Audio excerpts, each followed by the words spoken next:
Donc bonjour Monsieur le député, on ne se connaît pas, Laurence Biava. Je Bonjour suis Laurence Biava. heureuse de vous rencontrer à cette occasion du 8 mars, c'est jour J.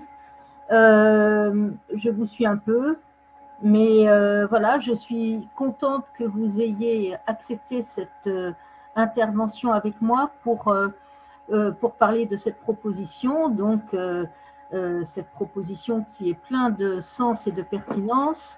Une femme remarquable chaque 8 mars au Panthéon. Voilà.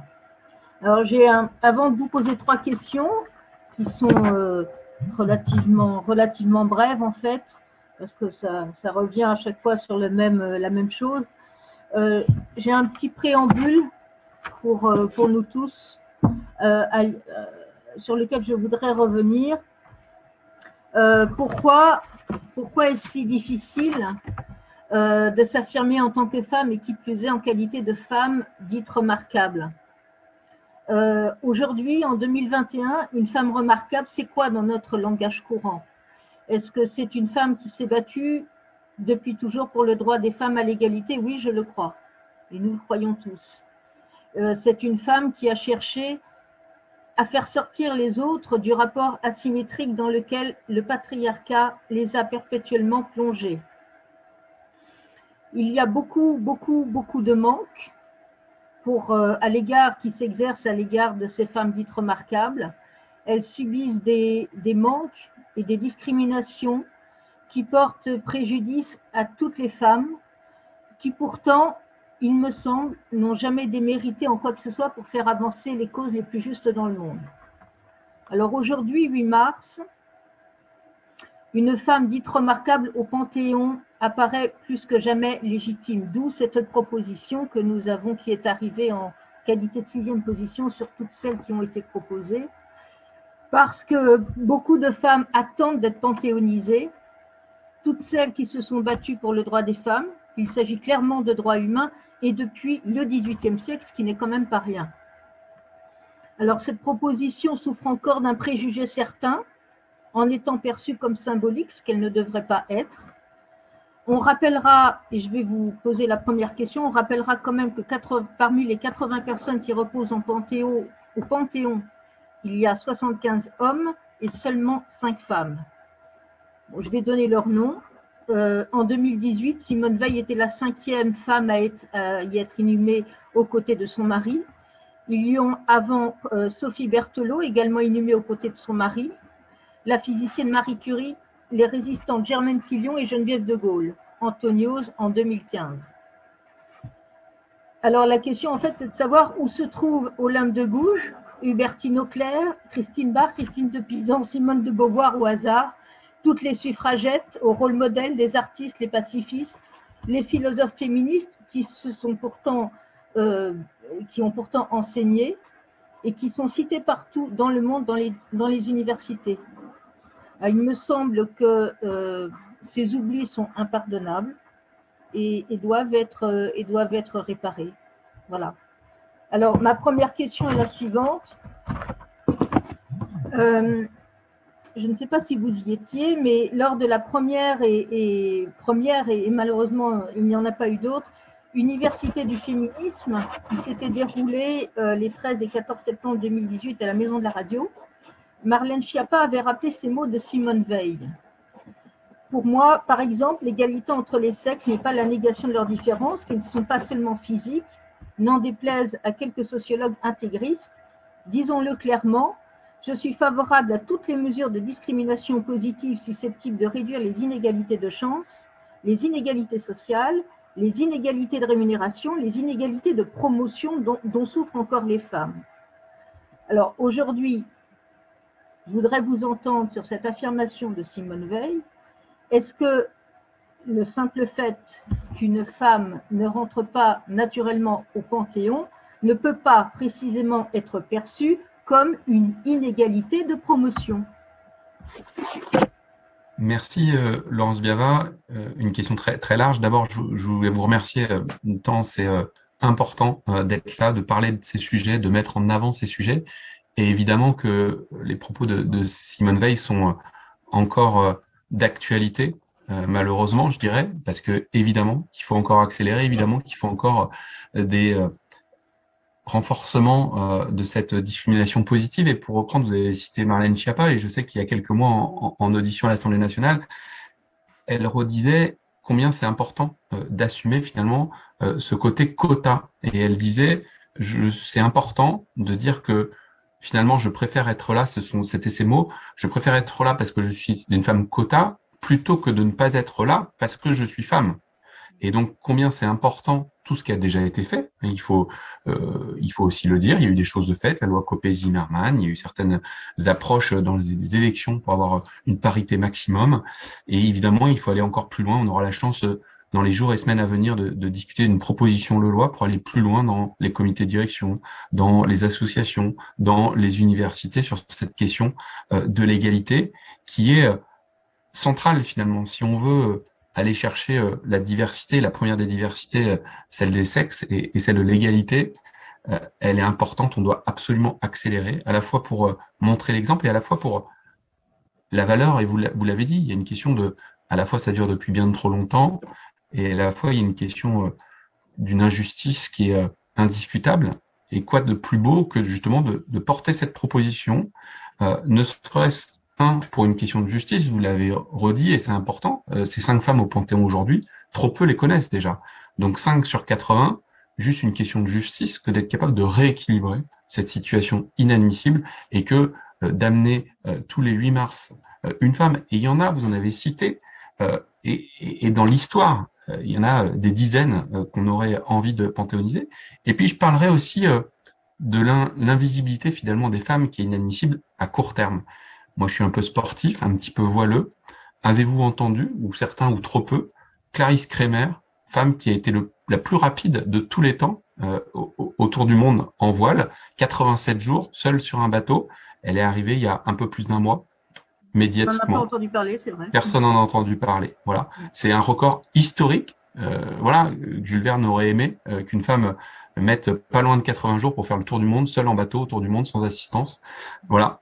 Trop peu de monde en a entendu parler. Donc, toutes ces femmes, à la fois dans l'histoire, à la fois qui, aujourd'hui, se battent pour cette égalité, c'est important pour ça que cette proposition, elle puisse, j'espère, voir le jour à la fois dans les jours, mais aussi dans les années, et que cet rééquilibrage, il est indispensable.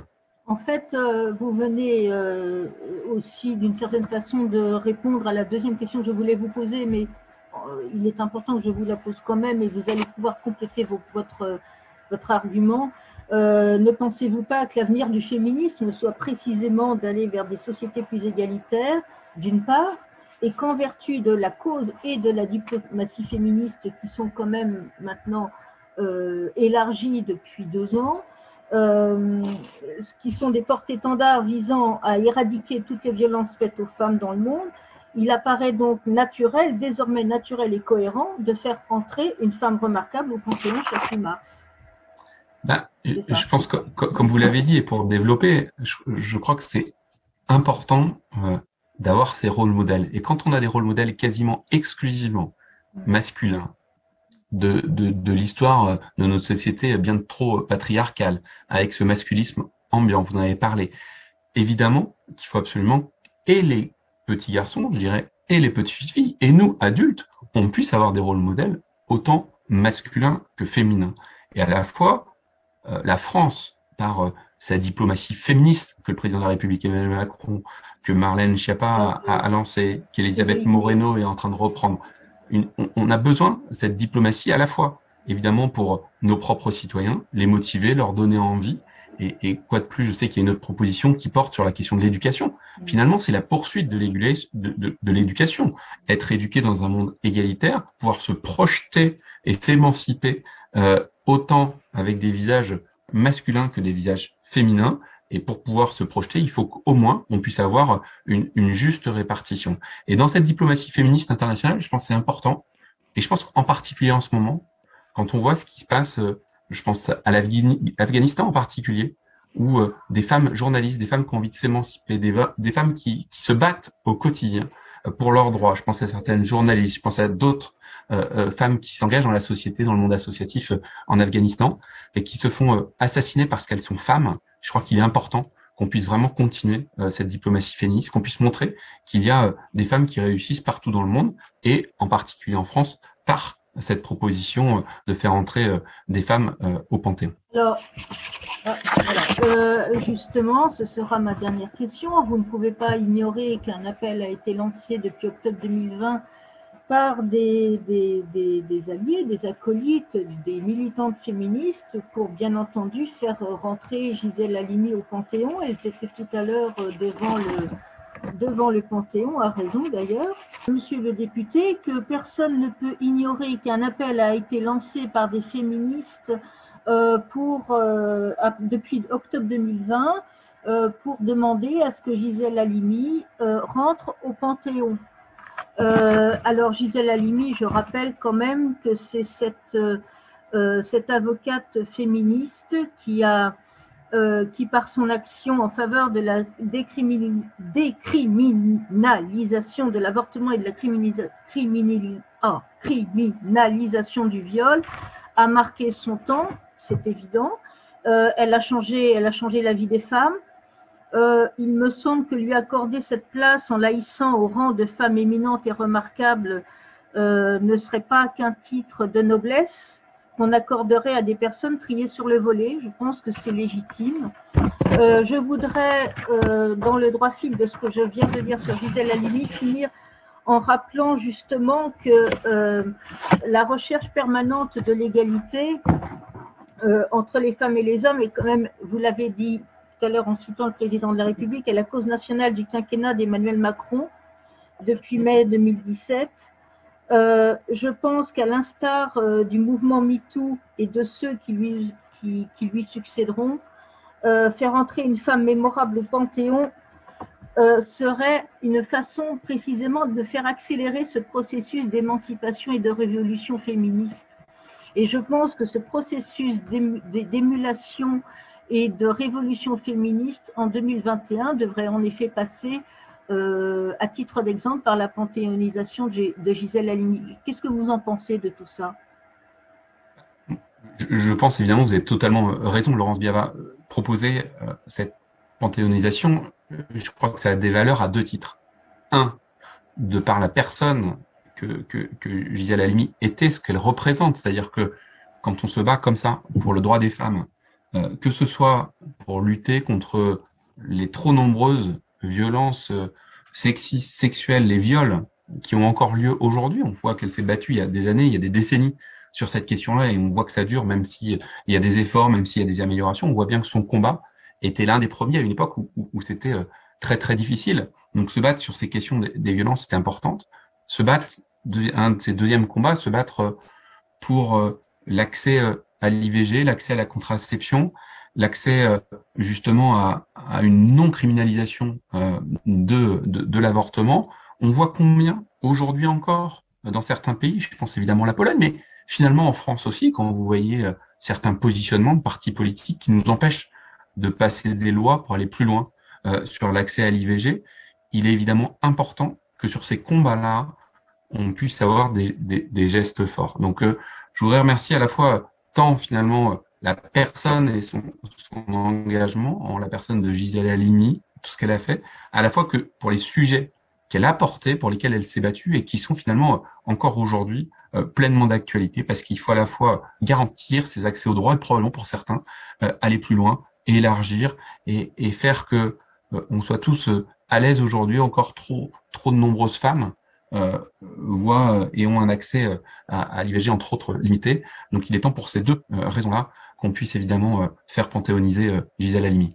Il est plus que, oui, mais il est plus que nécessaire de le faire. Il faut le faire assez vite parce que son combat est particulièrement, c'est plus du tout un combat d'arrière-garde, c'est un combat particulièrement, c'est un combat permanent. Regardez toutes les affaires de viol dont on ne cesse d'entendre parler là, de viol. Enfin, je veux pas tout mélanger, mais enfin, viol, pédophilie, perversion, prédation, etc. S'il y a bien quelqu'un à faire rentrer au Panthéon, c'est Gisèle Halimi. Enfin, il me semble. Voilà. Vous prêchez convaincu, on porte la même cause, donc c'est important. Vous avez raison que ça se fasse rapidement et que ce ne soit pas reporté, mais qu'on puisse accélérer la démarche. Merci beaucoup. Alors, on va passer aux questions. Oui, je vous remercie. Avant les questions, Je vous remercie, monsieur le député, pour ce temps d'attention et puis ce temps de parole avec vous. C'était un plaisir. Voilà. On se croisera Merci sûrement. Laurence Biava. Merci beaucoup. Voilà. Moi, j'attends les questions aussi. Voilà. Donc, merci beaucoup. Merci Gaëlle Le Bohec donc d'avoir accepté de parrainer cette proposition. Donc la première question est pour, alors attendez, je remonte, Janine Duchesne. Donc je vais autoriser à parler. Voilà, je permets voilà, de parler. Janine Duchesne. Oui, bonjour. Voilà, sur le fronton du Panthéon, la devise, c'est « Aux grands hommes, la patrie est reconnaissante ». Les femmes en sont absentes. Comment pourrait-on changer cette devise? Par quelle possibilité? Parce que c'est pas évident de changer une devise au fronton d'un monument. Qu'est-ce qu'on pourrait faire pour changer un peu et inclure les femmes? Excellente question. Il y a trop de noms parlé d'une société patriarcale.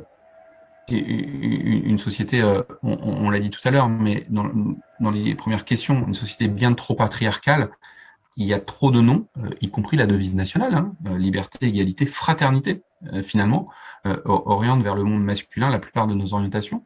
Vous avez parlé, on a parlé beaucoup de la panthéonisation, finalement, de Gisèle Halimi, que nous souhaitons de nos voeux le plus rapidement possible. Mais moi, pour le Grenelle des violences conjugales, je me suis battu pour qu'on puisse ouvrir, on a fait en local à Redon, en Ille-et-Vilaine, en Bretagne, le Grenelle local des violences conjugales en 2018.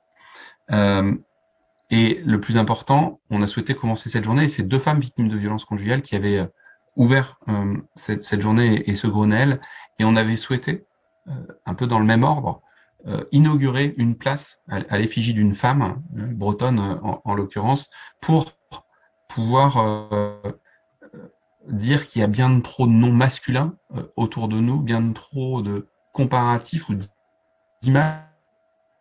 N'est-ce pas plutôt la devise qu'il faudrait changer? Bien trop, ce que je voulais dire, c'est qu'il y a bien trop d'images masculines immédiatement dans la société où nous grandissons et dans laquelle nous vivons, que ce soit, vous l'avez dit, sur le Panthéon, que ce soit pour les noms de rues aussi, de mémoire 90 ou 95% des noms de rues qui sont à des noms de personnes le sont à l'effigie d'hommes, malheureusement. Donc il y a tout un travail de renomination, je ne sais pas si c'est très français ce que je dis, mais vous voyez ce que je veux dire, que ce soit au Panthéon, et j'ai pas la méthode, mais s'il y a des alternatives et des propositions qui peuvent être faites pour renommer cela à chaque endroit, qu'on peut le faire, évidemment qu'il faut le faire, évidemment dans la consultation et dans le fait que les gens des lieux concernés sont avant tout les premiers impliqués pour se rendre compte de l'importance des messages qui sont envoyés sur ces différents frontons. Alors, merci. Il y a donc du coup, il y a une dernière question donc, que je vais vous adresser directement.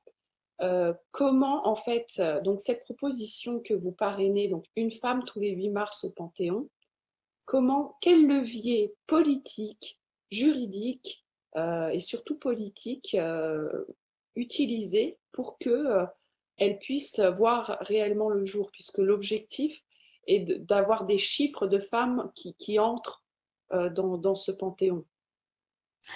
Les leviers politiques, c'est ce qu'on fait aujourd'hui et qu'on doit continuer. C'est-à-dire, il y a un moment, on sait qu'on est dans une société de médiatisation, et il faut qu'on mette en avant ce type de propositions, qu'on puisse les porter de façon le plus large possible, le plus nombreux possible, en expliquant l'importance. Et à la fois, je dirais, il faut qu'on le porte à court terme dans la société civile. Évidemment, moi, en tant que député, je vais le porter à la fois à court terme et avec insistance auprès de notre gouvernement, sans plus tarder, dès aujourd'hui, et j'aurai des discussions avec les ministres à ce sujet.